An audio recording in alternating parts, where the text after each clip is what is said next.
Assalamualaikum warahmatullahi wabarakatuh.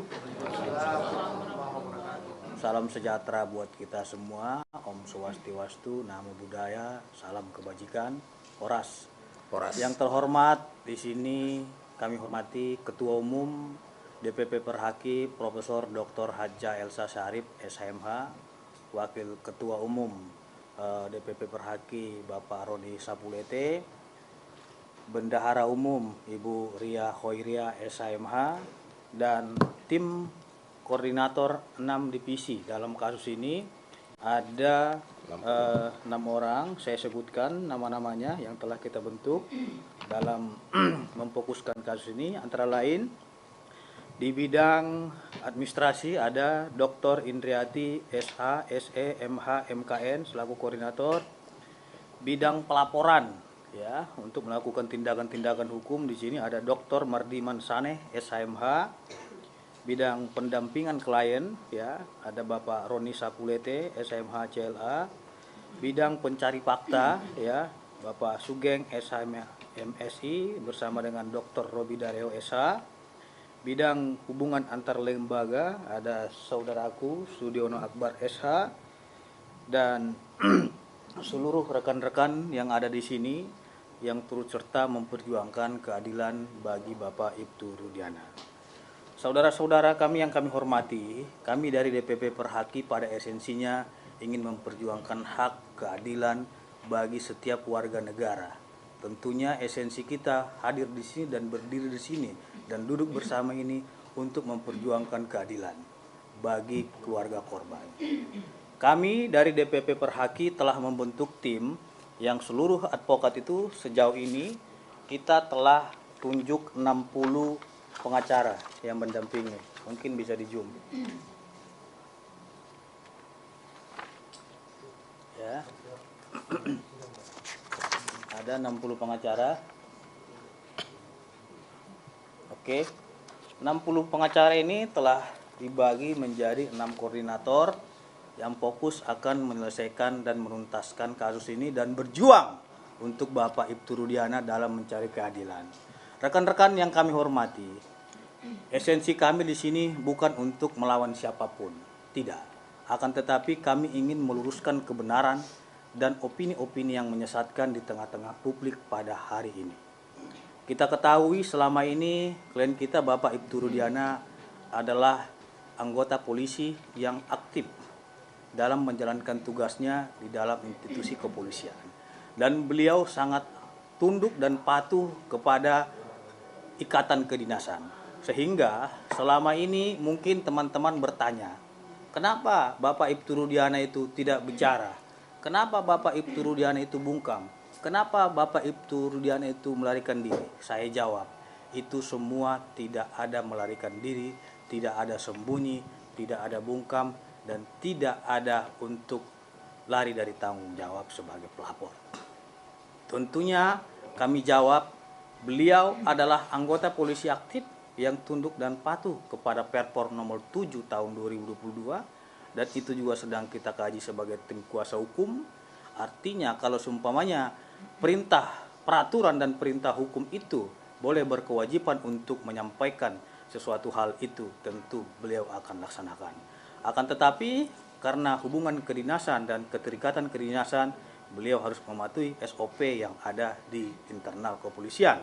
Apalagi kasus hukum ini telah ditangani oleh penyidik Polda Jawa Barat yang tentunya terkait dengan persoalan hukum tidak ada kapasitas beliau untuk menjawab itu, melainkan yang menjawab yang resmi adalah bidang hubungan masyarakat Humas Polda Jawa Barat. Kita menghargai penyidik yang sedang bekerja dan kita tidak ingin menimbulkan spekulasi liar yang tentunya akan merusak citra dan nama baik Bapak Ibtu Rudiana dan institusi kepolisian. Kita yakini bahwasanya penyidik dan Polda Jawa Barat tetap melaksanakan prosedur hukum sesuai dengan ketentuan undang-undang dan profesional dalam menangani kasus ini. Kami akan menjawab tudingan-tudingan yang dilakukan oleh berbagai pihak yang selama ini sebenarnya kami tidak ingin meladeni ini semua. Akan tetapi karena memang tudingan ini sudah sangat jahat sekali, fitnah ini sudah sangat kejam sekali. Al-fitnatu asaddu minal qatli. Artinya pembunuhan, fitnah itu lebih kejam daripada pembunuhan. Ini luar biasa sekali. Semoga Tuhan melindungi kita dari fitnah yang keji. Teman-teman sekalian yang kami hormati, akhir-akhir ini kita lihat bahwasannya banyaknya opini liar yang berkembang terhadap Ibtu Rudiana. Kami selaku kuasa hukum yang telah ditunjuk oleh Ibtu Rudiana di sini akan menjawab satu persatu terkait dengan pertanyaan-pertanyaan masyarakat. Apa dan bagaimana dan siapa terkait dengan persoalan kasus ini.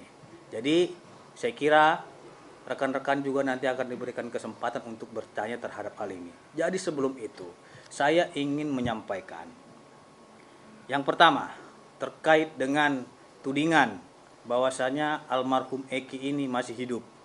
Ya.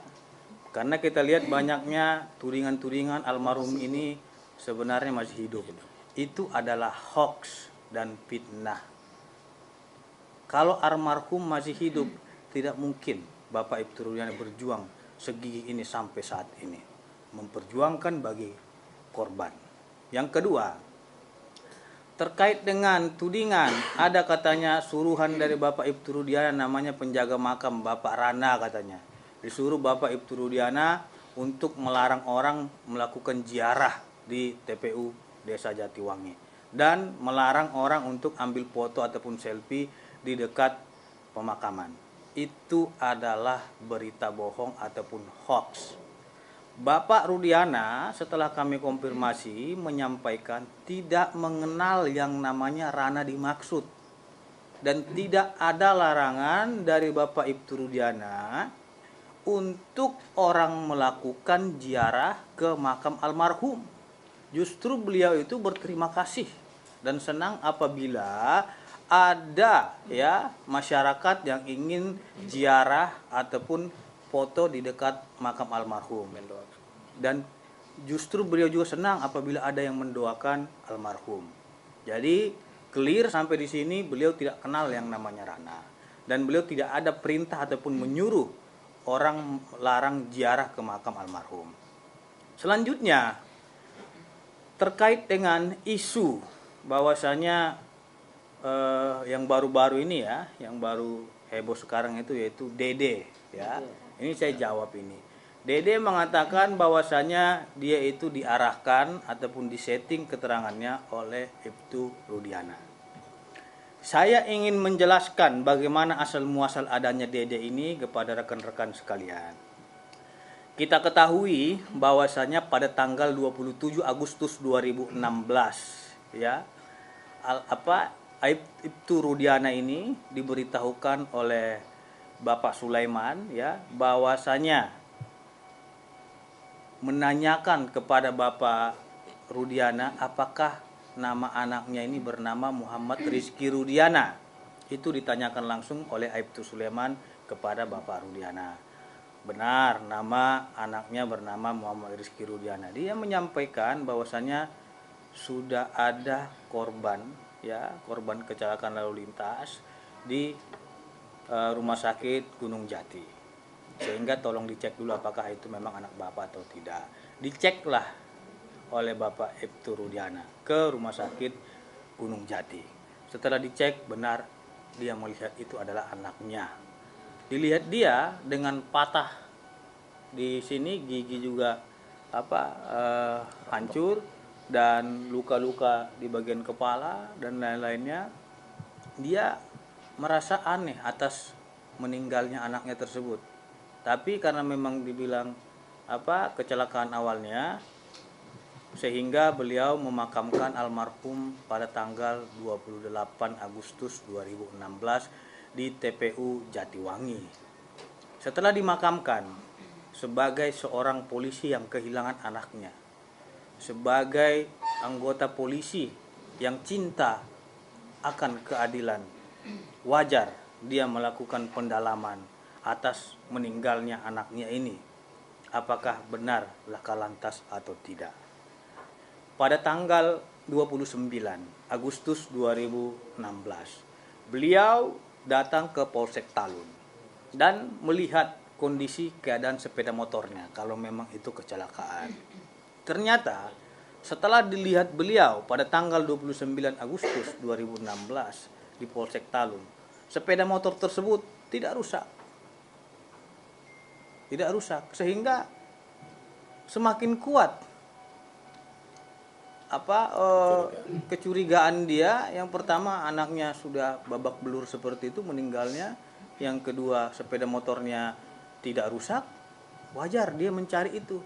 Jangankan seorang anggota polisi, kita saja masyarakat ya, kalau kita kehilangan anak kita ataupun saudara kita, keluarga kita, kita pasti akan mencari apa penyebab kematian daripada anak kita tersebut ataupun saudara kita tersebut.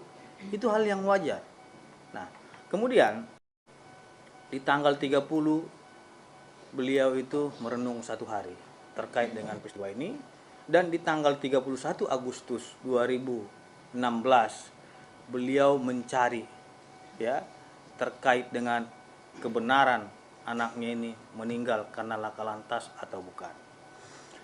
Pada pukul 14.00 WIB beliau ke tempat lokasi kejadian yang katanya laka lantas.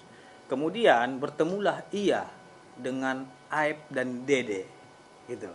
Jadi dia menanyakan apakah pernah melihat ada peristiwa pada tanggal 27 Agustus ya laka lantas di sini.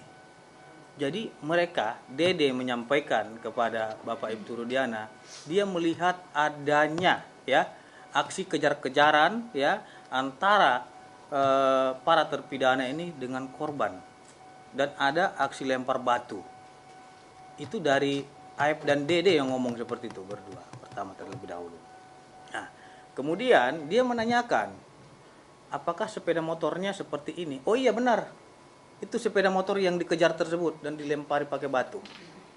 Oke, Dek, kalau memang kalian melihat ini ya, tolong nanti kasih tahu saya apabila pelakunya nanti dilihat di mana keberadaannya. Baik, Pak. Terus ditanya ciri-cirinya seperti apa pada waktu malam kejadian. Ada tensoples di kepalanya, memakai tensoples. Oke. Setelah itu beliau pulang ya. Dan di pukul 16.00 WIB ya, beliau diberitahukan oleh saudara Aib bahwasanya pelakunya ini telah kumpul. Nah, kemudian Mbak Ibtu Rudiana berangkat dan menanyakan kepada para terpidana ini sekitar 15 menit ya terkait dengan peristiwa tersebut. Ada pengakuan dari Jaya dan Sudirman sehingga mereka amankan untuk dibawa ke Polresta Cirebon. Dan di Polresta Cirebon dia menyerahkan kepada Satreskrim Polresta Cirebon untuk digali lebih lanjut informasi tersebut. Setelah digali oleh penyidik, ternyata benar mereka mengakui perbuatannya dan mereka adalah pelakunya. Oke. Setelah itu pada pukul 18.00 WIB-nya itu Pak Ibtu Rudiana membuat laporan polisi.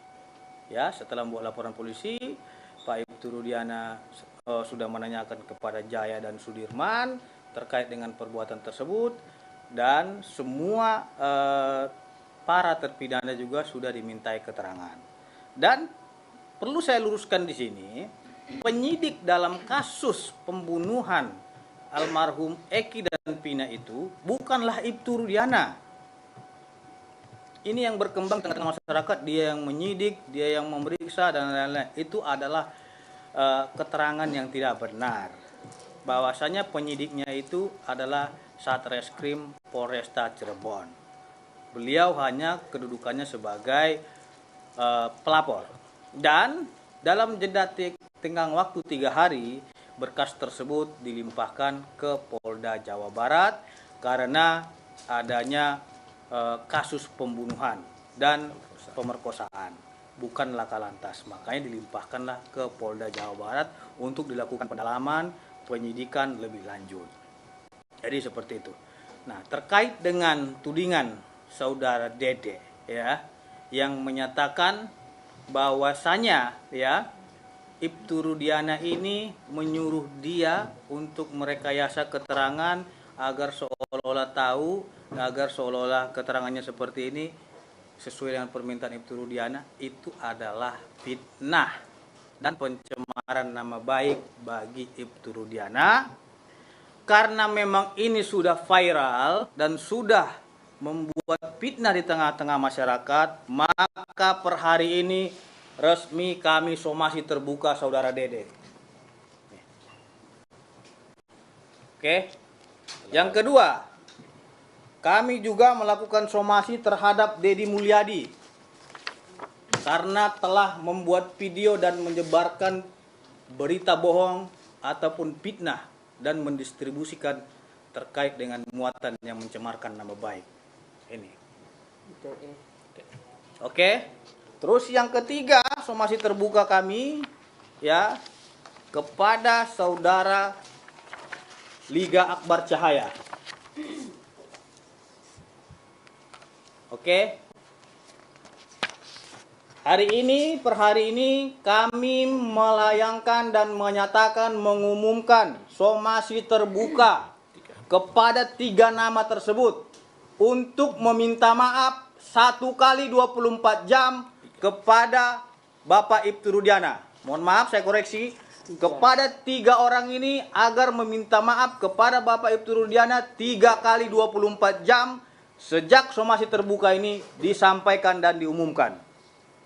Apabila dalam 3 kali 24 jam yang bersangkutan yang telah kita lakukan somasi terbuka tidak meminta maaf kepada Ibtu Rudiana beserta dengan keluarganya dan kepada masyarakat melalui media pers yang ia beritakan, maka dengan tegas kami akan melakukan tindakan hukum dengan membuat laporan polisi terhadap mereka bertiga. Karena sampai hari ini kita sudah cukup sabar menghadapi perbuatan-perbuatan mereka ini semua. Ingat, kesabaran itu ada batasnya. Orang yang sabar itu pasti punya batas kesabaran. Dan tegas, saya ulangi, kami peringatkan kepada saudara Dede, saudara Dedi Mulyadi, dan saudara Liga Akbar segera meminta maaf kepada Bapak Ibtu Rudiana karena saudara diduga telah menyebarkan fitnah dan mencemarkan nama baik serta melakukan penyebaran berita bohong. Untuk itu, dalam tempo 3 kali 24 jam, saudara segera minta maaf kepada Bapak Ibtu Rudiana dan keluarganya, dan tegas apabila tidak ada permintaan maaf itu, kami akan melakukan tindakan hukum. Selanjutnya, rekan-rekan yang kami hormati, terkait dengan para terpidana ini. Para terpidana ini ya dahulunya telah mengajukan pra-peradilan. Ini putusannya. Mereka telah melakukan pengujian aspek formil terkait dengan proses penyidikan di Polresta maupun Polda Jawa Barat.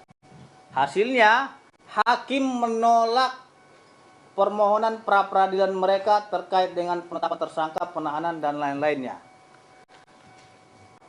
Sehingga ya proses hukum terhadap para terpidana ini sudah sesuai ketentuan hukum dan peraturan perundang-undangan. Karena mereka telah melakukan upaya hukum pra-peradilan, melakukan upaya hukum banding, melakukan upaya hukum kasasi, dan informasinya juga mereka melakukan upaya hukum PK. Jadi kita jangan juga merendahkan harkat dan martabat aparat penegak hukum. Dalam hal ini pihak kepolisian, kejaksaan, dan pengadilan. Karena mereka telah berdarah-darah dalam memeriksa perkara ini.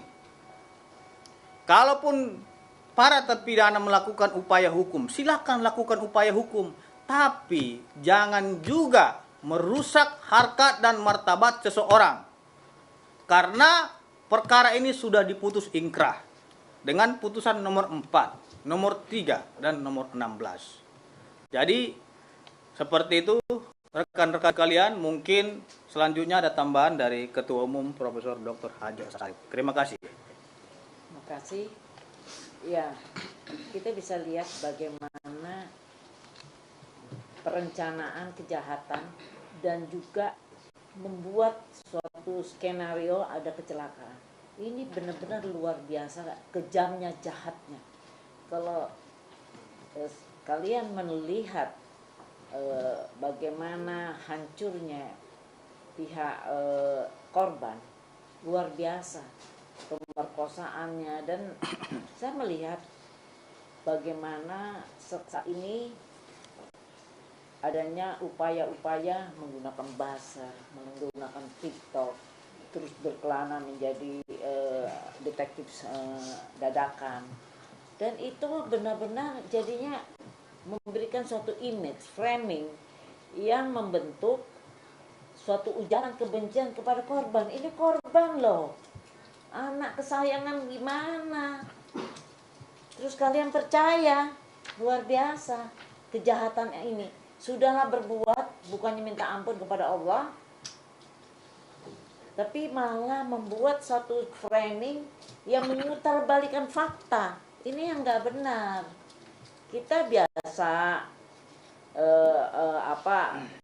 ada pembunuhan apa segala rupa, tapi kan kemudian mereka menginsafi dan tidak mempersulit ini. Kan ini ada mempersulit penyidikan, ya kan, ada yang hal-hal yang tidak terungkap. Malah sekarang tadinya bilang cari itu DPO 3. Setelah polisi bekerja, ternyata polisi pun diserang. Terus hasil ceritanya pun berkembang. Eki bukan anak kandungnya Bapak Rudiana. Itu udah apa-apaan. Eki masih hidup. Yang meninggal tuh Panji. Sehingga sekarang Bapak Rudiana senang-senang main badminton. Cerita-cerita begini kan menimbulkan pihak-pihak yang tidak mengetahui kasus ini, seolah-olah Rudiana maksudnya apa? Ada lagi, karena maksudnya narkoba, bandar narkoba, kayak begini-begini cerita-cerita yang bersimpang siur. Nah, memang kita harus luruskan. Kalau enggak, menimbulkan ujaran kebencian. Bukan fitnah dan ini, itu kan efeknya ya, tapi ujaran kebencian. Masa seorang korban yang kehilangan, yang direkayasa jenazahnya seolah-olah kecelakaan, tiba-tiba sekarang diputarbalikkan pakai bahasa. Kami tahulah semuanya itu nggak mungkin beritanya begitu provokasi, yang akhirnya orang yang sudah kesedihan kehilangan anaknya dan dengan cara yang tidak baik, ya tentu sedih ya lihat tubuh anaknya. Totonya ditambah lagi berita-berita ini kan selalu mengingatkan klien kami terhadap anaknya, dan itu menimbulkan kesedihan. Apalagi sekarang dituduh bahwa pembunuhnya Aib. Terus ada lagi yang bahwa sebetulnya yang pembunuhnya Rudiana ada hubungan dengan almarhum Vina-nya. Kan lucu, Vina masih kecil 16 tahun sama-sama sama anaknya. Hal-hal gitu sangat keji. Saya nggak bilang kejam lagi, keji. Dan itu harus bisa menyentuh hati publik. Tolong bukalah hati dan pikiran supaya normal ya, bahwa namanya framing ini sangat keji, apalagi hoax ini ya. Sehingga ingin kita luruskan, Rudiana dan keluarganya patut mendapatkan keadilan dan kebenaran. Itulah kami berjuang, sampai kapanpun kita berjuang. Dan saya sudah membuat flowchart apa yang sebenarnya terjadi. Dan kami tidak akan goyah, karena kita tadinya kan pencari fakta. Setelah kita lihat oh yang mana yang benar itu kita tahu. Jadi kita tidak tergoyahkan, berhaki tidak akan tergoyahkan. Kita di pihak korban dan kita mohon didukung dengan doanya saja untuk merubah cara berpikir publik bahwa ini korban, jangan jadi dikorbankan lagi. Terima kasih. Ya, untuk teman-teman mungkin ya ada yang bertanya. Saya aktif dari Tempo, mau nanya Pak, kan kalau berdasarkan tadi Bapak kan tanggal 31 Pak Rudiana memang sempat mencari ya Pak. Nah cuman kalau berdasarkan BAP Pak Rudiana sendiri itu beliau tuh menjabarkan 11 nama pelaku beserta peran-perannya. Itu yang selalu jadi masalah. Kalau misalkan dari fakta kan seperti itu dari BAP ya.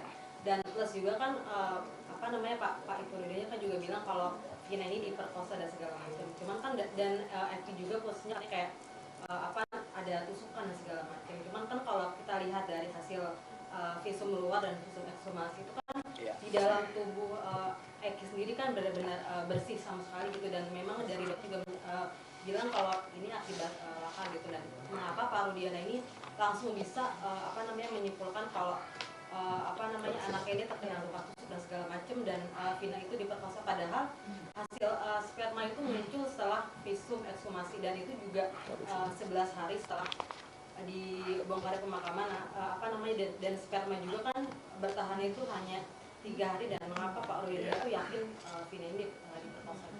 Juga sebelum nanti dilihat buktinya saya akan jawab ya. Itu hal-hal yang selalu dibicarakan, didengung-dengungkan. Saya bilang kalau mengetahui soal BAP ya, kita pelapor itu kan diperiksa waktu diberikan kan dibilang 1 jam kok bisa tahu si A perannya ini, si B itu udah tahu. Lawyer-lawyernya bicara begitu, dan saya selalu menjelaskan begini ya, kan waktu diserahkan di Polres Cirebon oleh Pak Rudiana timnya kepada Sarse, itu kan langsung mengaku, kan ada dibikin itunya notolonya sebelum di BAP.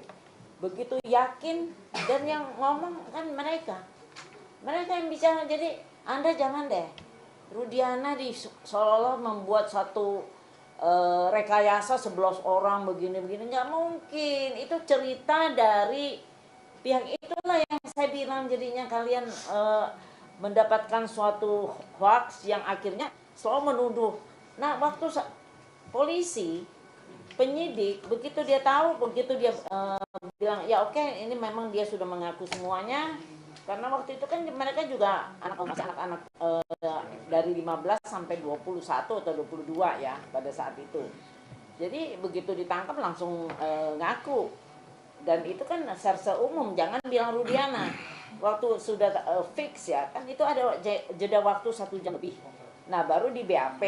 Nah waktu di BAP kan polisi bilang, apakah Anda mengetahui hal ini? Terus Dato iya mengetahui. Ini kan waktu diinterogasi oleh reskrim kan Pak Rudiana di sini, dia tahu. Terus udah tuh biasanya polisi memberitahu si A ini, si B ini, ya tahu. Gitu, bukan berarti Rudiana itu membuat satu cerita si A perannya begini, si B peran, itu pengakuan dari mereka. Cuman kalau menurut fakta kan itu pengakuan. Bukan fakta, ini saya ngomong bicara fakta, karena itu udah salah.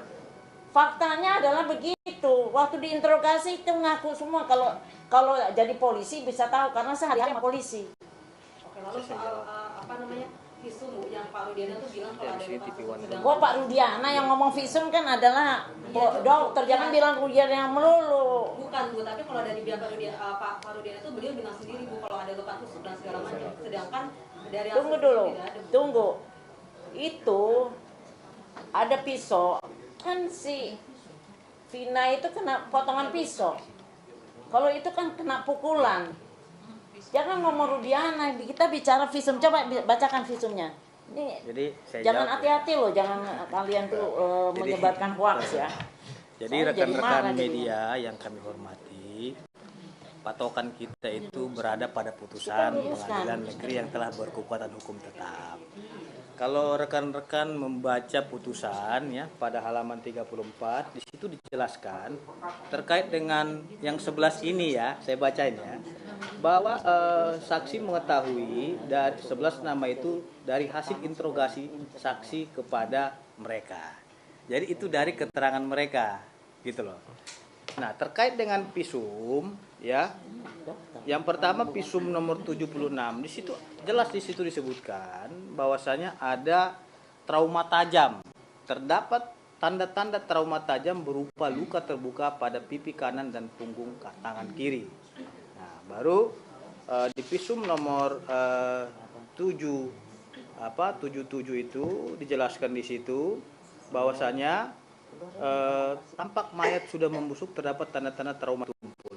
Artinya visum ini dilakukan visum itu pertanggal 13 September 2016. Karena dahulunya itu kan informasinya laka lantas. Tentunya ini diungkap kembali. Nah, sehingga dilakukan visum et repertum terhadap Pina dan Eki. Seperti itu. Mau bisa satu lagi deh. Iya. Satu ya, biar gantian. Saksian Aib dan Dede ini kan beliau ini memang kedua beliau ini diduga kan melihat langsung ya, dan itu kan tapi lokasinya itu Aib dan Dede itu melihatnya malam hari dan 100 jarak meter, 50 udah meter apal. dari TKP. Nah itu kenapa Pak Bujana ini hanya mengandalkan dua kesaksian Aib dan Dede aja? Jadi begini, saya senang nih pertanyaannya kritis. Jadi begini Adinda, Bukan dia. yang pertama itu beliau mencari informasi, namanya juga laporan informasi masyarakat ya, tentunya harus didalami. Dede dan Aib itu menyampaikan kepada Ibtu Rudiana bahwasanya dia melihat peristiwa tanggal 27 itu yang sepeda motor itu diperlihatkan, apakah ini sepeda motor yang dikejar, dilempar dan dikejar oleh para terpidana. Oke. Setelah pelaku ini yang 8 ini diamankan, dibawa ke Polresta Cirebon, di situ digali oleh Satreskrim Polresta Cirebon.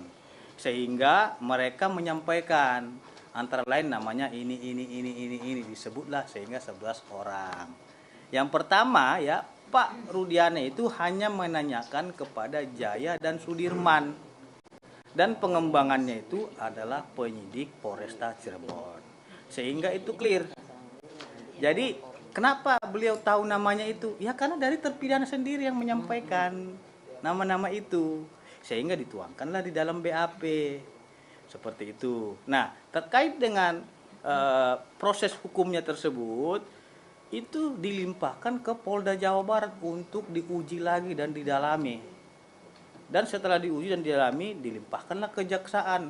Kejaksaan juga telah melakukan penelitian berkas perkara, memastikan bahwasanya perkara tersebut telah sesuai dengan ketentuan hukum. Dan diuji lagi di pengadilan dari tingkat pertama, tingkat banding sampai kasasi Mahkamah Agung. Hasilnya bahwasanya merekalah pelakunya dan telah dijatuhkan vonis. Seperti itu. Mungkin gantian dulu biar dapat yang lain gitu. TV One. Ya.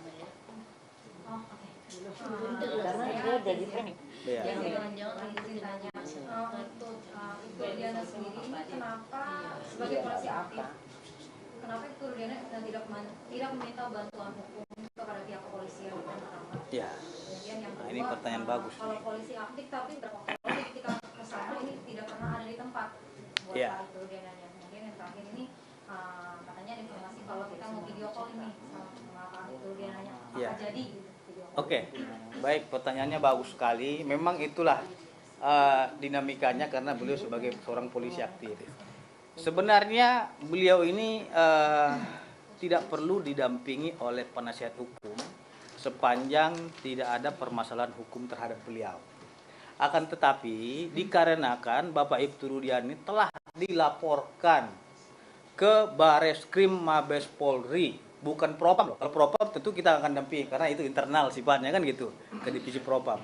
Karena dengan pertimbangan beliau ini dilaporkan ke Bareskrim Mabes Polri dengan laporan polisi yang telah disampaikan oleh para pelapor ini, para terpidana ini, tentu ya beliau mempunyai hak hukum untuk menggunakan penasihat hukum mendampinginya karena statusnya sebagai terlapor. Lain cerita halnya beliau itu dilaporkan ke divisi Propam internal yang menangani. Ini sifatnya udah ranahnya ke pidana gitu loh. Nah, seharusnya ini harus kita hargai kinerja daripada pihak kepolisian, apalagi ini terkait dengan institusi ya. Para terpidana ini kalaupun ada yang merasa dirinya dirugikan, silakan lapor ke divisi Propam. Nanti Propam yang akan menindaklanjuti dari pelanggaran etik sampai pidana, itu Propam nanti akan memutuskan. Bukan malah kita melaporkan dengan SPKT Barreskrim Mabes Polri, karena mengingat beliau ini adalah polisi aktif seperti itu. Terus kalau memang pendampingan hukum tentu, karena beliau sebagai korban ya, saya kira Bitkum telah melakukan upaya hukum berupa termohon pra peradilan di dalam Pengadilan Negeri Bandung atas nama korban yang berjuang mencari keadilan, seperti itu. Nah, terkait dengan apakah Bang kita akan nanti setelah ini kita akan menyampaikan, Bapak Ibtu Rudiana akan menyampaikan keterangannya, tapi bukan di hari ini. Mengingat beliau sedang ada tugas ya yang diberikan oleh institusi sehingga menjalankan tugasnya pada hari ini. Seperti itu. Sebenarnya kapan ya Pak? Nanti akan kita undang adik-adik sekalian resmi. Karena kita bersabar juga lah, karena kita juga fokus ini mau laporkan para ini nih. Makanya kita suruh minta maaf dulu yang 3 orang ini kan gitu. Artinya tahap by tahap. Karena selama ini kan sudah giliran mereka untuk hantam sini hantam sana. Wajar dong gantian kita kan gitu. Sudah cukup saya kira dikasih kesempatan mereka selama ini. Ya. Ingat ya. Kita akan kejar siapapun itu. Karena sudah cukup menurut kami mereka melakukan tindakan-tindakan atau framing-framing yang jahat. Sekarang giliran kita yang akan melakukan tindakan hukum.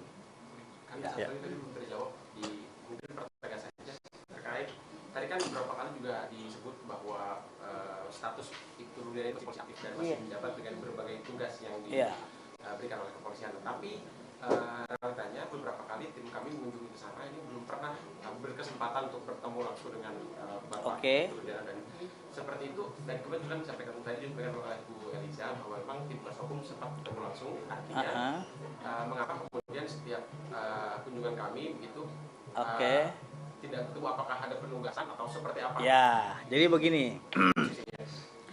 Terkait dengan pertanyaan Adinda tadi bagus ya. Kenapa beliau tidak bisa dihubungi? Saya kira kalau dihubungi bisa. Kemarin juga kan TV One ketemu dengan beliau. Ada perempuan tadi bicara, mohon maaf. Beliau sudah jelas menyampaikan karena kasus hukum ini sedang berjalan yang irah-irahnya itu pro justitia. Ya. Dan demi keadilan, beliau itu tidak bisa asal sembarangan ngomong. Karena sudah diserahkan kepada penyidik yang menangani. Tentu yang akan bisa menjawab ini lebih berkapasitas adalah Humas. Jadi kalau beliau menyampaikan ini kan nanti kan ada versi yang lain tuh. Kalau Humas kan sudah melangkup semua versinya, baik terlapor, saksi-saksi terlapor dan lain-lainnya. Itu pasti akan koordinasi Humasnya. Bukan kapasitas Ibtu Rudiana yang menyampaikan keterangan terlapor juga seperti apa dan saksi-saksi terlapor. Sehingga ya itu merupakan bidang Humas yang akan menyampaikan secara keseluruhan hasil pemeriksaan tersebut. Seperti itu. Jadi biar tidak ada peradilan media sosial, saya kira sebagai anggota polisi Pak Ibtu Rudiana mengerti aturan dan taat kepada hukum. Dikarenakan aja beliau dilaporin, kita yang memberikan bantuan hukum kepada beliau. Seperti itu. Statusnya sebagai terlapor. Ya, yang lain? Coba. Yang lain mungkin ada bertanya? Cukup? Ya cukup lah kalau cukup. Ya. Oke, terima kasih untuk Terkait laporan di Mabes yang di Mabes Polri atas laporannya Pak Dede. Ya, mungkin saya akan jelaskan ya. Tadi kan juga sudah pernah dipertemukan dengan kuasa hukumnya siapa ya? Kuasa hukum dari Peradi itu yang menyatakan membuat laporan.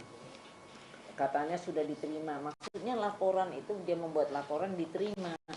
Tetapi namanya diterima itu harus ada namanya tanda lapor. Kalau di Mabes Polri prosedurnya adalah begitu kita melapor, mau melapor tidak diberikan tanda lapor, dikaji dulu, dianalisa dulu, paling cepat 1 minggu. Nah baru nanti 1 minggu kemudian paling cepat itu apakah laporan itu bisa ditindaklanjuti di Barreskrim ataukah disalurkan misalnya, oh ini karena itu Rudiana sebagai polisi aktif harus ke Propam misalnya. Oh ini kewenangannya di Polda dialihkan. Oh ini kewenangan di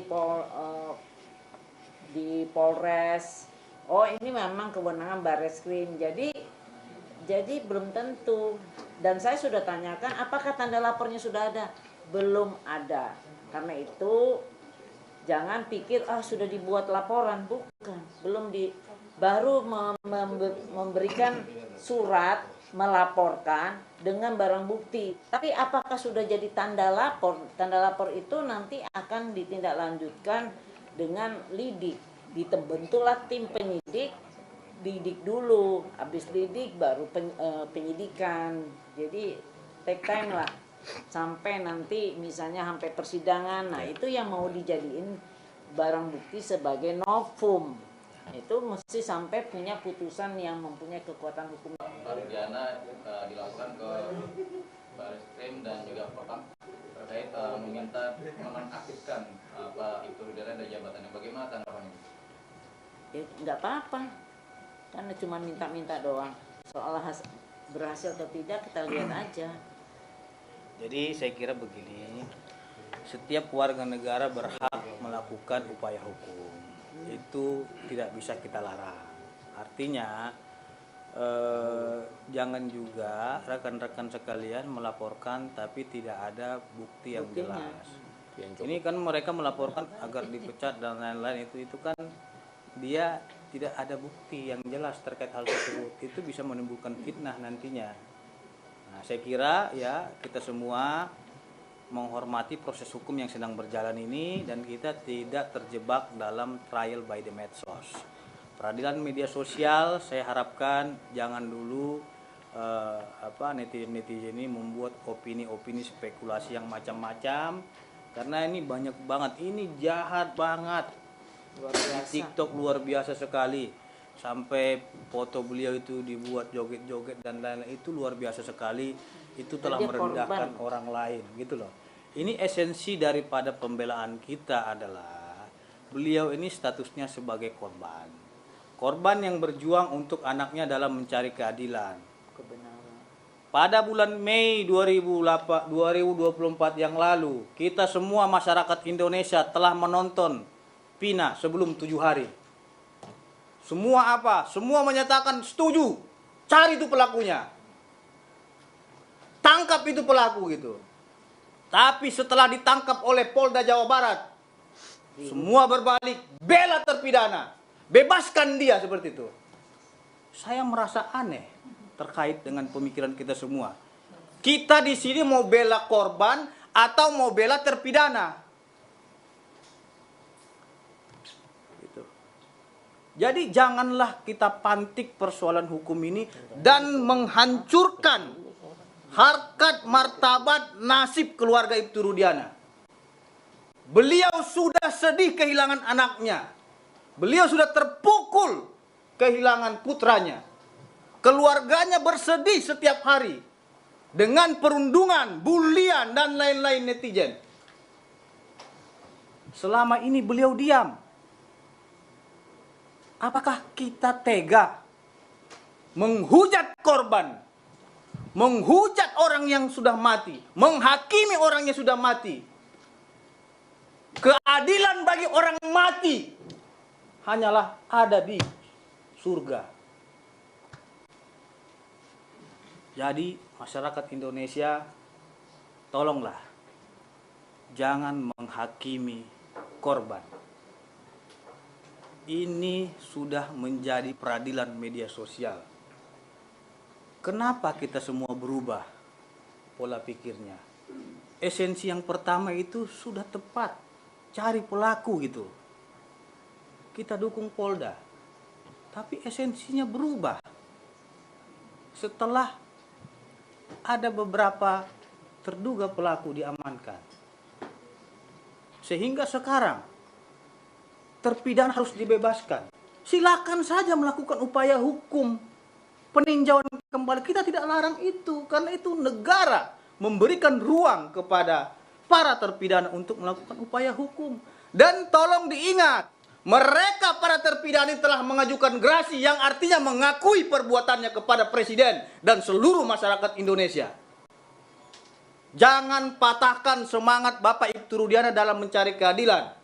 Jangan goyahkan semangat keluarganya dalam mencari keadilan. Tidak ada keraguan sedikit pun perhati dalam membela korban di sini. Terima kasih. Wabillahi taufiq wal hidayah. Assalamualaikum warahmatullahi wabarakatuh. Oke, terima kasih.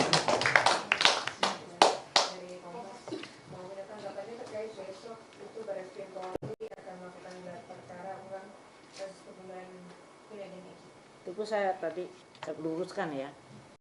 Istilahnya bukan gelar perkara. Karena belum ada perkara, belum ada LP. Jadi istilahnya menganalisa laporannya.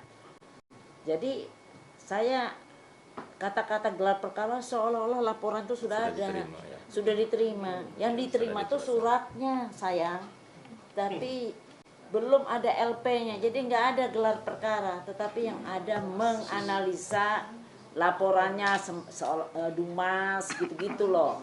Nanti baru diambil kesimpulan apakah laporan itu layak dibikin LP atau dipegang Bareskrim atau dipindahkan dialihkan ke Propam atau di Polda atau di Polres begitu atau di Bareskrim sendiri.